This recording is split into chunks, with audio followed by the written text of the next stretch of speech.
Good day, folks. This is Greg Judy at Green Pastures Farm. Today we are doing a sheep move, and of all things, the little puppies. They were right behind Big Boy there. They were the second one into the paddock, so y'all kind of getting the hang of it.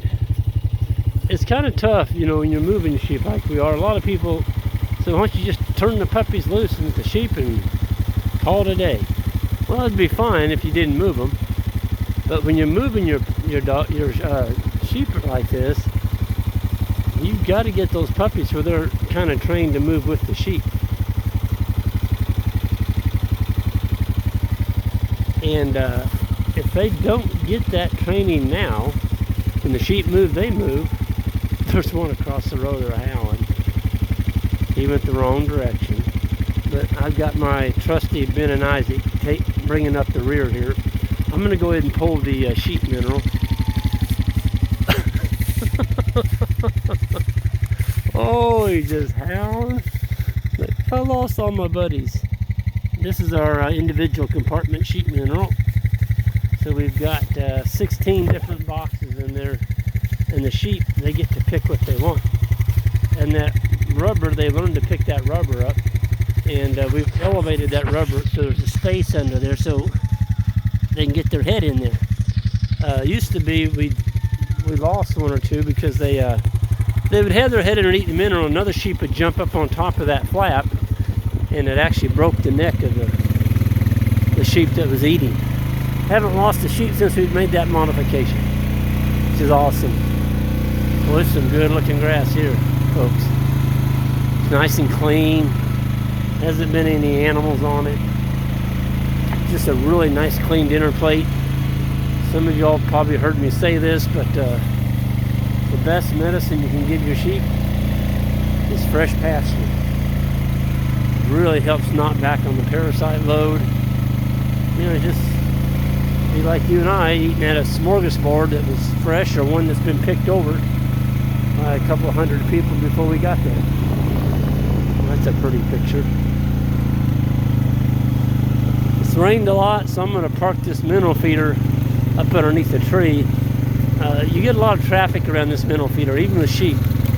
So if you don't want bare ground out in your field, put it up underneath some trees.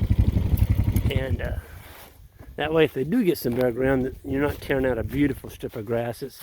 It's so-so grass in here. There's some leaves and bluegrass and such, but you're not taking out your very best. Take my big old chain off there. Oh, them some happy sheep.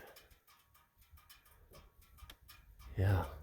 We got right at a week out of that last farm we were on. We split it down the middle, and we were trying to negotiate deer season.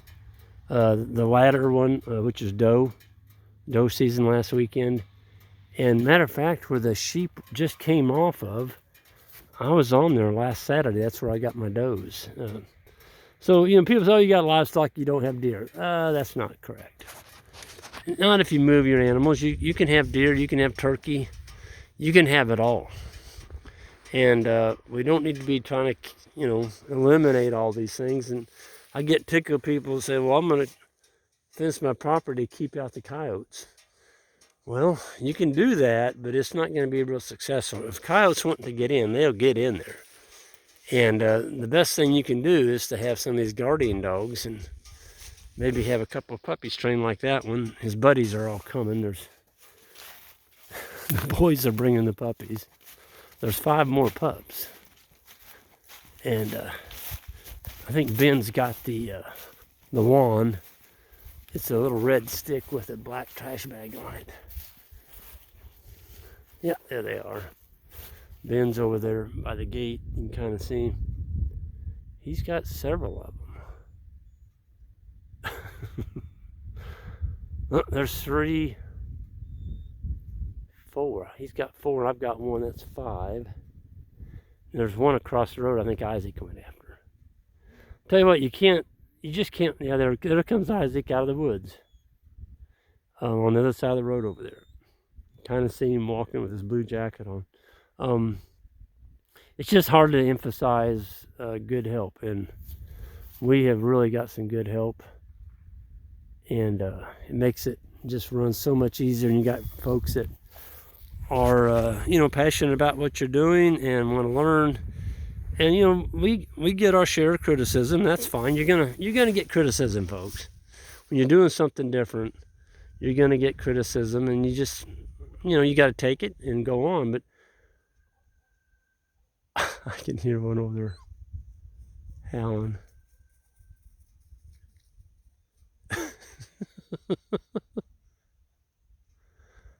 Isaac just brought the fourth one. There's one more over there. Anyway, you know, what we're doing here works. I mean, so people can criticize all they want.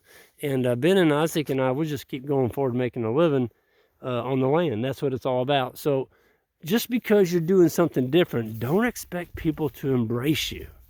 They're not going to. You're going to make them feel very uncomfortable. And it may come from your website. It may come from your YouTube channel. It may come from your neighbors. It doesn't matter. You got to develop a tough skin and go on. And at the end of the day, most of the people that are critical of what you're doing, guess what? They're not doing anything. They're doing Zippo. But they have plenty of time to criticize you because you dared to be different. And we are different, and we embrace that. We like being different. We have found that the more different we are from what our neighbors are doing, the more economical we are, the more sustainable we are, and the more regenerative we are. And at the end of the day, the land's better, the animals are better, and we have a whole lot better quality of life ourselves. So it's all about the quality of life. And you only live one time in this world.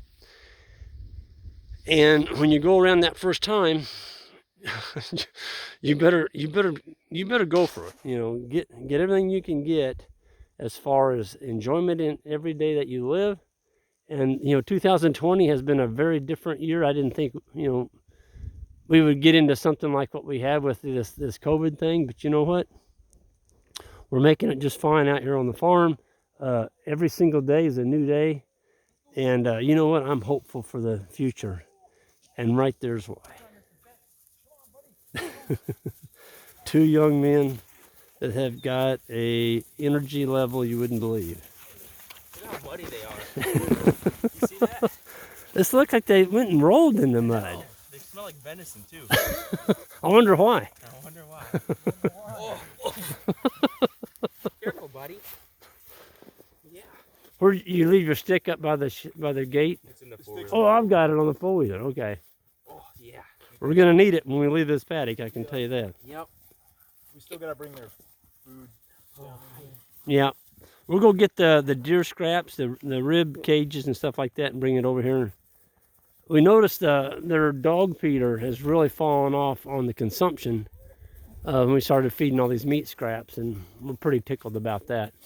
And we just visited Sheila with her 8 puppies a while ago. What'd y'all think of those puppies? They Little are loaves of bread. little sausages. They look like sausages, They're like that big, and they're walking around on little mini legs. and they're getting along with their legs pretty good now. There they are. They're walking. They're all out of the barrel today, kind of checking out Mama. Yep. Yeah. Getting some fresh air. Yep. So these puppies were born August 31st, and today is December 12th. So how old would they be? August, we just figure September, October, Just like 3 months. 3.5, Yeah, a little 3 bit. months and 2 weeks. Yeah. Boy, they have really grown. They have. They've tripled or quadrupled in size. Yeah. Since we've got them. Yeah. Yep. This is one we call Mr. Fats. He doesn't look much. He doesn't very look fat much anymore. fatter now with all Out a that. little bit. Yeah. Well, with all that wet hair on him.